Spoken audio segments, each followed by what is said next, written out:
Bienvenue sur cette vidéo, mon premier projet eCockpit, gestion des variables et des programmes Organization Unit. Dans tout langage de programmation, il est essentiel de déclarer toutes les variables utilisées. La déclaration des variables réserve un espace mémoire dans le contrôleur pour chaque variable. Il faut également déclarer des instances pour les différents blocs fonctions utilisés dans le programme. Plusieurs types de variables sont composés du même nombre de bits.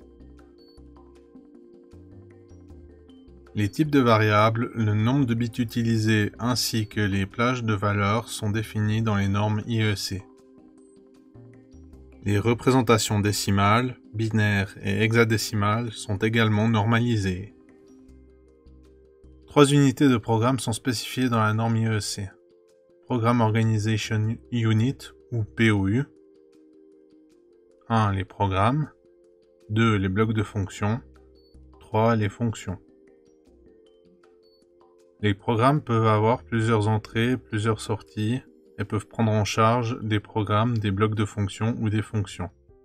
Une seule instance est déclarée pour le programme peut être surveillé.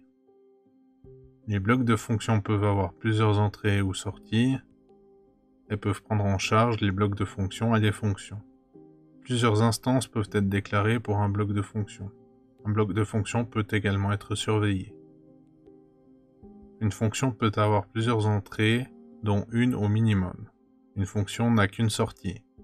La fonction peut prendre en charge les appels d'autres fonctions, mais elle n'est pas instanciée. Seul le dernier appel peut être surveillé.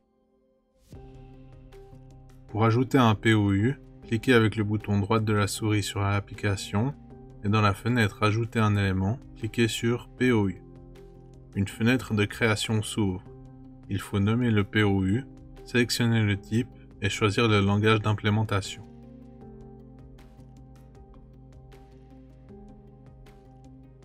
Les dossiers sont utiles pour structurer l'arborescence du programme pour l'utilisateur, mais ils n'ont aucun impact sur le programme. Une fonction est un bloc paramétrable sans mémoire, c'est-à-dire qu'elle envoie toujours le même résultat pour les mêmes paramètres d'entrée. Une fonction renvoie son résultat à l'accumulateur. Cela signifie qu'une fonction ne peut retourner qu'un seul élément de données.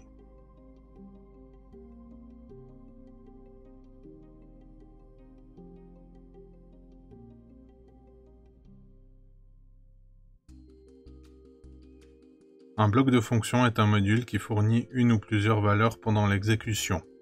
Il peut stocker temporairement des valeurs. Il y a des blocs de fonction IEC, des blocs de fonction de fabricant et des blocs de fonction d'utilisateur. Les blocs fonctionnels ont une instance.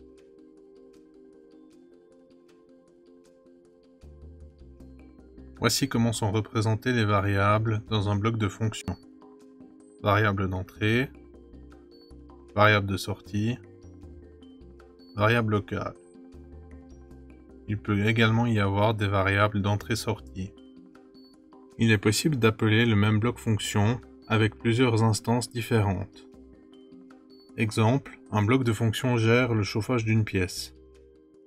Ce même bloc est utilisé pour la chambre, la salle de bain, la pièce de vie, etc.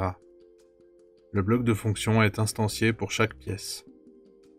Par exemple, plusieurs capteurs de température d'une maison sont branchés sur le même contrôleur. La gestion du chauffage de chaque pièce est indépendante et gérée avec le même bloc de fonction. On déclare alors pour chaque pièce une instance pour le bloc de fonction avec en entrée du bloc la mesure de température de la pièce. Pour la compréhension des programmes lors du dépannage ou de la modification, il est important que le programme soit compréhensible.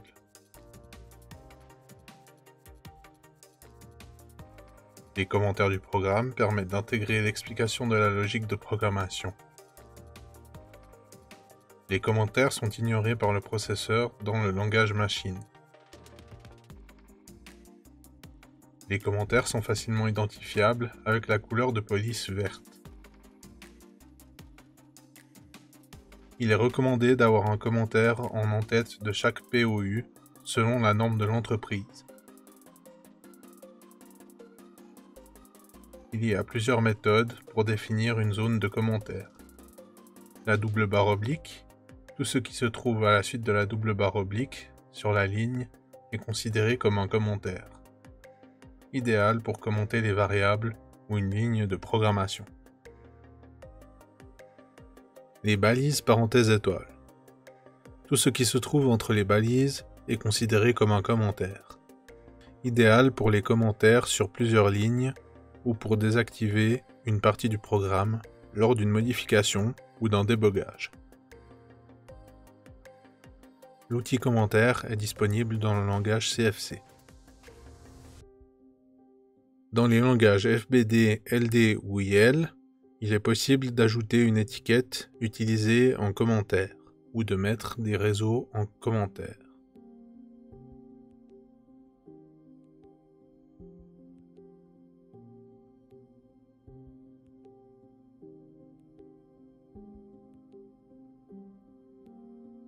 Il existe 3 méthodes pour la déclaration des variables.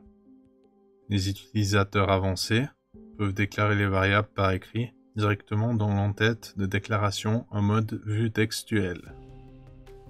Pour les débutants, il est conseillé de déclarer les variables avec la vue tabulaire. Cette méthode permet le glisser-déposer pour l'utilisation des variables dans le programme.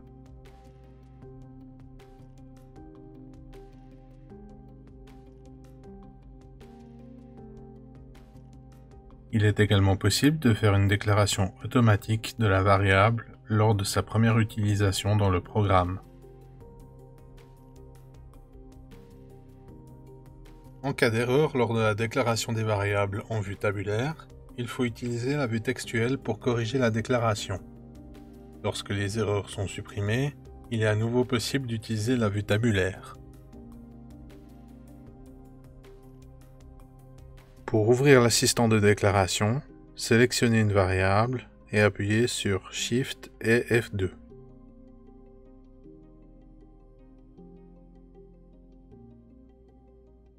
Pour nommer les variables, Vago recommande l'utilisation de ces préfixes pour les différents types de données. Vous trouverez plus de détails dans le document joint au scénario. Les noms de variables ne peuvent pas contenir d'accent, d'espace ou de trait d'union, sauf si les paramètres autoriser les caractères Unicode pour les identificateurs est activé. Attention à la compatibilité avec d'autres programmes. Les noms des variables ne peuvent pas commencer par un chiffre. Les noms de variables et les noms de blocs peuvent être différents.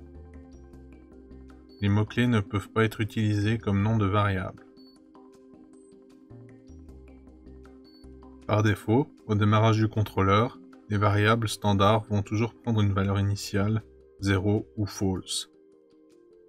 En cas de besoin, il est possible de modifier la valeur initiale d'une variable.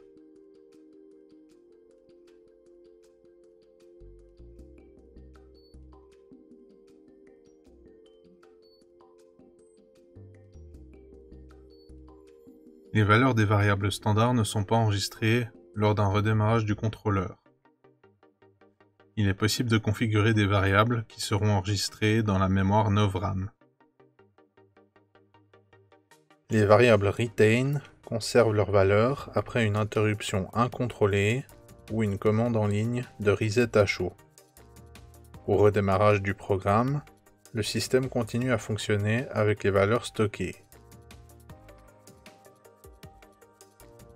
Les variables persistentes conservent leur valeur dans le cas d'un reset à froid, d'un téléchargement répété de l'application et d'un reset à chaud.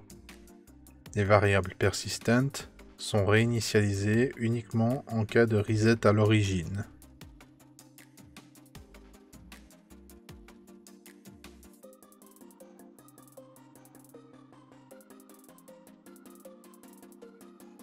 Une variable constante gardera toujours la même valeur. Toutes les variables retain ou persistantes doivent être déclarées sur une liste séparée.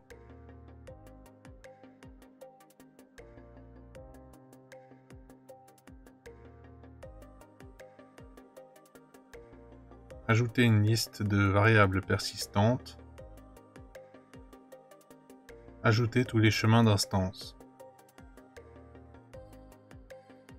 Ce tableau récapitule la persistance des variables.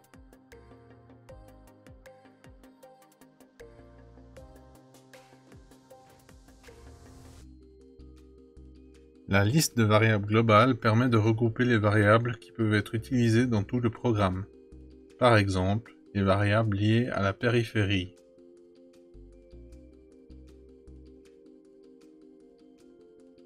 Pour vérifier un programme, il est possible de créer des listes de surveillance de variables.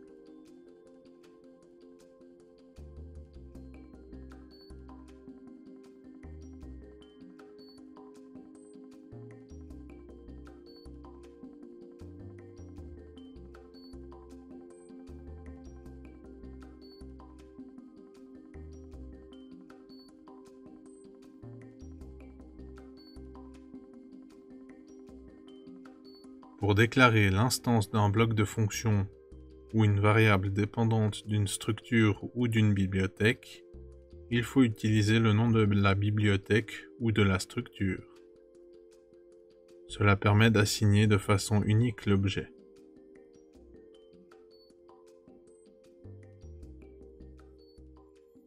Merci pour votre attention.